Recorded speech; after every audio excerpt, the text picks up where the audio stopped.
Hey, this is Ben, Diesel Power Products. Check out the transmission for the COVID Cummins. All right, what are we looking at? 6 months. Cool, man. Cool. Thanks a lot. Bye.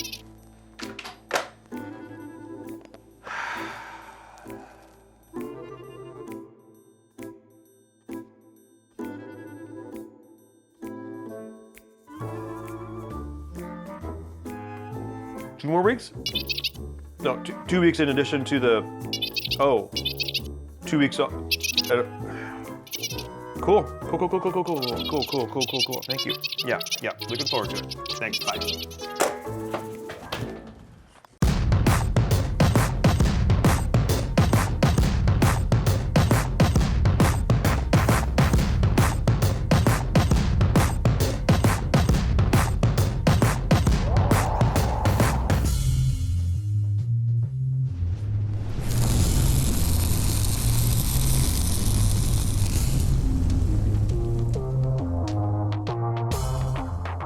All right, everybody, welcome back. And I say welcome back because a little bit of time has passed. In typical COVID fashion, we started busting on this truck real hard.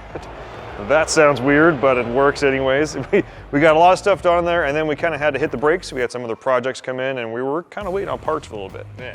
But we have had some parts come in. Jesse has been, I don't know if you can see the truck, we'll have some B-roll going, but this is currently a hover truck. Axles are out. Jesse spent a bunch of time welding up some trusses on the front. Yep. It looks fantastic. I saw that you had a little bit of a learning curve on that one. Yep. Yeah, but that's why we're here.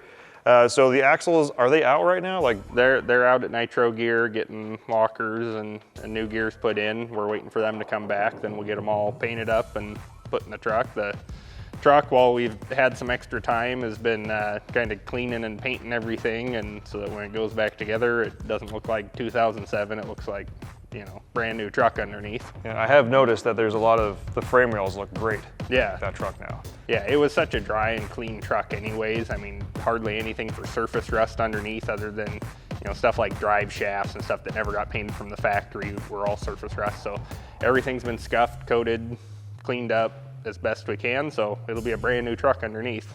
Nice. So what we are working on today is transmission stuff. So this is getting a big bad boy BD transmission and all the goodies to go along with it. We are going to get some footage of it going in and whatnot, so you'll be able to see that, but right now we're going to talk about what's going on with these parts that are like outside of the transmission. We've got BD's flex plate here, which is very important, especially once you start making power, because this is your connection between your crank and your torque converter. This is a huge weak point, especially on the 4748 REs, so getting these in there, definitely a good idea. We've also got the BD, these like the diamond friction plates that go in there. Yeah. So it gets like nice extra bite on that crank, which is really nice. Oh yeah. And of course, we got some ARP bolts to hold everything down. ARP is kind of the name in the game for fasteners. Also, that comes with the BD transmission here. We got an external filter. So not only does it have the deep sump pan in there with a filter, but we also have an external filter that should be going, I believe it goes in between transmission on the hotline to the cooler. Yep. Yeah. So we'll be able to have a nice serviceable filter there. That also means that for some reason we grenade something in the transmission, it gets caught in there, which is good because then it won't hopefully go back and ruin everything else down the line. Exactly. And the nice thing about this filter housing is it has a bypass in here. So, you know, worst case scenario, if the filter starts to get clogged, it'll actually bypass pressure in there if needed. But this is going to mount up on our frame rail right in front of the fuel tank, and then gives you everything to splice into your factory lines. Of course, a bunch of extra hose. So. Yeah. We've also got some pretty cool brackets there. Yeah. One of the cool things Carly does is they address a lot of the weak points that may be on this truck, because if you're getting a Dominator kit,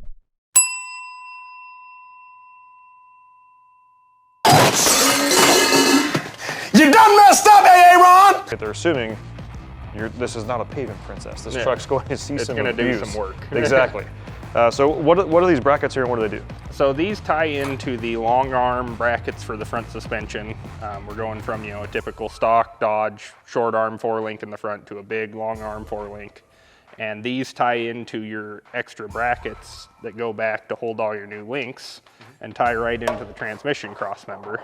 So everything is tied in tight. I mean, it's as strong as it gets without welding it solid.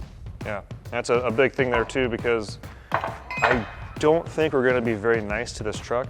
I have an idea that we're probably not going to be nice, and we won't know until it actually starts getting driven, but we typically like to build things to break them, to only build them again. Yeah. But that's just how things go around here. But it's one of those things, you see the trucks that get all this stuff, and you go, is it really that strong? Is it really that good? Is it really worth the money? That guy drives it to the mall. You know, is it really getting used? Well, we got to put the parts through their test to make sure that all this big fancy stuff is actually, you know, what it's cut out to be. Yeah, and I got a feeling the one of the guys that's probably going to be behind the wheel of this truck a lot.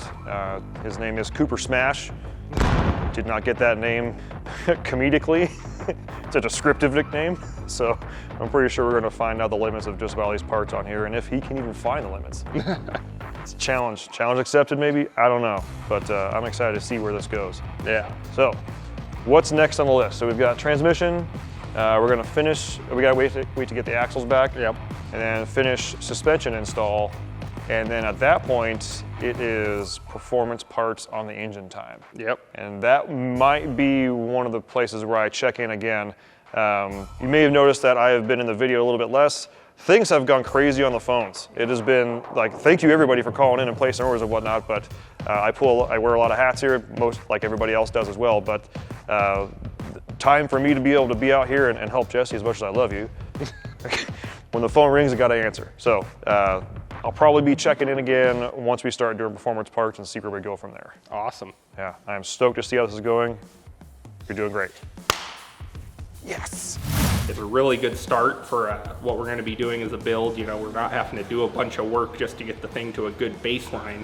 We can just dive right in, start doing our suspension, our engine and transmission upgrades, and it's really going to turn into a great pickup once we're done. All right, so we've got our flex plate on here, their new ARP bolts, our friction shims. Bolts have ARP's special lubricant on the heads and Loctite on the threads. Now your factory bolts would be torqued to I think 85 foot-pounds, which doesn't sound like a lot in most cases, but that's pretty typical for this type of thing. But with the ARP bolts, they are required to go to 120 foot-pounds, and our flex plate to torque converter bolts I think are 55 pounds. I'll have to check the specifications again, but it's not very much. You don't want to over tighten them. Everything's kind of got, you know, the bolts are have a certain hardness and they're designed to be torqued to a certain spec. If you over tighten them, they could fail. If you under tighten them, they're gonna fall out. So make sure you get your trusty torque wrench out and get them down to the right number. So you always want to make sure when you get a crate transmission like this, or even if you just get one back from a rebuilder and you have to put your torque converter in. A lot of automatic transmission failure after a rebuild happens from the torque converter not being fully seated into the pump. You got to get it in there, you got to spin it, push, spin. You'll feel it clunk usually 2 times, and that gets engaged with the splines and everything in the pump. Most of the time you can't get the transmission all the way in there. If it's not out, if the torque converter isn't in all the way, it won't fit. You won't get everything bolted up, but in some cases you can get it in there with the torque converter not fully seated, and it'll cause premature failure to your transmission. Luckily, BD puts this support on here. They installed the torque converter, so we know it's in all the way. We just have to pull this bracket off of here and slide the transmission up in the truck.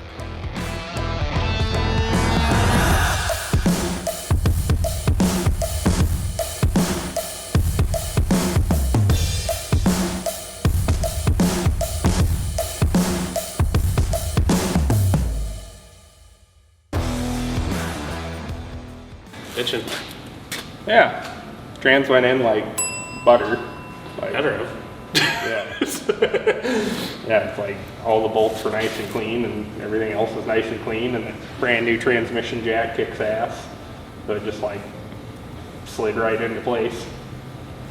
Yeah, this thing is like the closest you're gonna get to like a new truck that's not new. Yeah. I mean, it really is. It's gonna be like Resto Mod Cummins Dodge. Yeah.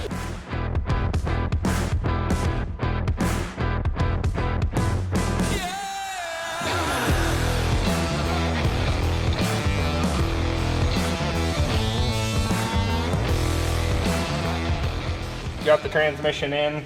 Went together really easy. It's nice when everything's nice and clean and a lot of new parts. So now all we have to do is get all of our bolts tightened down and kind of finish button everything up, make sure there's no loose ends, get all our wiring harnesses in. We'll plumb our remote transmission filter. After we get all that done, we'll slap the transfer case on the back of it with some new seals, and then we're going to be waiting for axles to come in so we can get this truck back on the ground and out on the street. Welcome back, everybody. Progress is still being made on the old COVID Cummins back here. So we did get the axles back. Yep. We're going to show those once we get them underneath the truck. Jesse spent a lot of time getting those trussed and painted. Nitro did their deal on there with gears and lockers. Yeah. Yeah. And, One of those. Yeah, and ball joints, I assume. So those things should be nice and beefy. The good news is, so you may notice the truck is still hover truck action. Yeah, and that's for a reason. Yeah. Yeah, it's as with everything on this build, waiting on parts, and we figured, oh, we'll throw the axles back in once they get here, but our compound turbo setup showed up. So we're gonna go ahead and put that in the truck right now because it's a lot easier to get to all of that stuff when you can get in through the wheel well with no axle and no suspension and everything there. Also, when it's like less than a foot off the ground almost. Yeah. Like the frame is basically on the ground right now. It makes it a lot easier on your back. You don't have to have a topside creeper so much to get in there and really handle it, because turbos are not light. No. I don't know where people get the notion that turbos are light. They're not. It's because the front half's aluminum and it's shiny, but the back half's cast steel and it's not light. No.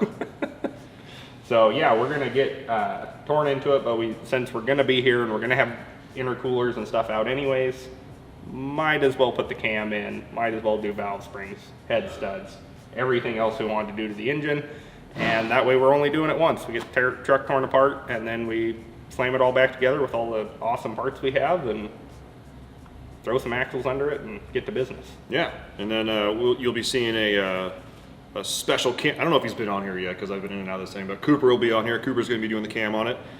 He has the most experience between the three of us with cam stuff on there. By far. Given that I have 0 with Cummins cams and you have Absolutely 0. So he is the best. Me and Jesse are both the second and third worst to do this part of the job. So yeah, he's going to be taking care of that, and then we get to put the fun snails on there. It makes good noises, and then after that, it is time to throw the axles on, finish up the suspension, and we'll probably check back in right about that point. Should be pretty cool. Lots of cuckoo suspension on this thing. Oh yeah. And then I am really looking forward to the final reveal. I'm looking forward to see, because I don't know how much of this stuff has been captured on there, but you've been doing a lot of elbow grease on this thing underneath. It looks so good. Yeah, it was a really dry truck from like Southern Oregon, and so there wasn't rust, there wasn't, I mean, not even surface rust really on anything, other than like the axles where stuff doesn't get painted from the factory, but like the factory frame rails were clean, we just scuffed it, painted it, looks like a brand new truck underneath. So the whole truck's just gonna look like brand new when it's done, except it'll be way better than new. Way better than new. I mean, it's gonna be as good as, it's gonna be like a new truck. Yeah, with badass suspension. Yeah. So, Jesse's gonna get cracking on it. I'm gonna help where I can. Phones are ringing, so I probably, and I'm also, if I look a lot tired, a lot more, I can't even talk right now. She's not even 2 weeks old yet. My life is ruined. But yeah, that's where we're at right now. So stay tuned. It's gonna get good.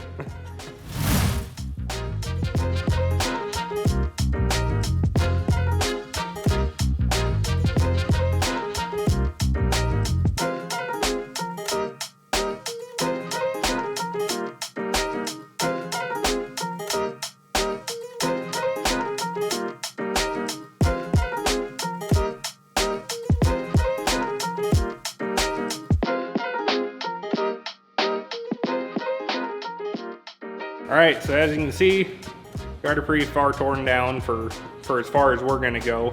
The only thing we have left to do is to pull the camshaft out and change it, but we're gonna do that all at once tomorrow morning. We got all our injectors out. Cooper took them to get redone.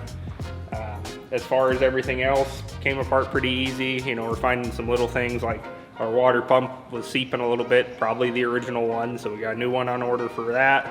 Any other little things like that we find we're just going to change out while we're here, which is always a good idea when you've got it torn apart this far. If you've got any wants to clean and paint anything, now's the time to do it. Tackle any little thing, any broken clip or bolt. Right now, everything came apart easy on this truck, just like it was with the suspension, everything else. This thing was very well maintained, well taken care of, wasn't rusty and beat. So it all came apart. We're just gonna clean stuff up, throw some hot rod parts at it, and then it's time to have some fun.